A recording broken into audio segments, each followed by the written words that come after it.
Coming to you on Saturday, August the 20th. Hope you've had a wonderful week and you're having a good day. Today, Proverbs chapter 20. Early in the study of these Vespers in the month of August, the book of Proverbs, I talked about parallelism.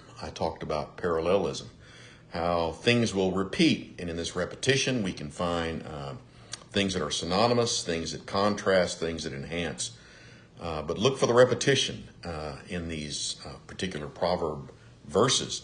Here, Proverbs chapter 20, verses 10 and 23 repeat the same concept. We are told in verse 10 that God detests differing weights, and he hates differing measures, differing scales, and he repeats the concept, the writer does, in verse 23. When I came across this the first time, I thought, what else? Because it kind of rang true. It reminded me of some other things. So I thought, well, what are some of the other things that God hates or God detests according to the book of Proverbs? So I chased the rabbit down the trail, went back through and tried to look at everything and made notes, short pencil better than a long memory, kind of build my own little commentary. And there are a lot of different things. I can't exhaust them here, but God hates a lying tongue. He hates murder. He hates a prideful look. He hates differing weights and measures. He hates foolishness. He hates wickedness.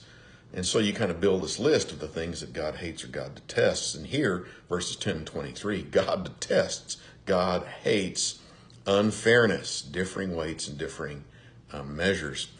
Lutetia, going back to Roman times, Lady Justice. If you ever see a statue of Lady Justice, there are three qualities you can't miss. Number one, she's blindfolded. She is impartial. She doesn't judge according to appearance. Number two, she has the balance of scales, the balance of weights in her hand, and they're equal. So not only is she going to be impartial, she's going to be fair. She's going to weigh it out fairly. But also, in her other hand, she has a sword. She can carry out, as it were, the sentence, the verdict. And so it is that as we come across these verses, we need to be reminded today, absolutely, that we need to be impartial and we need to be fair in all of our dealings. Let's be impartial. Let's be fair in all of our dealings. In fact, in our country, the United States of America, one of the longstanding principles is equal justice under the law, equal application of the law, not showing impartiality or unfairness or preferential treatment to any individual or group. But as believers, as people of faith, not only do we need to, I believe, be fair and impartial, but also let's kick it up a notch. Let's also be merciful in all of our dealings with others.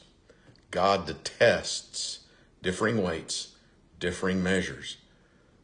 God hates being partial and being unfair, but God loves mercy. Hope you've had a wonderful day. God bless you. Have a good evening.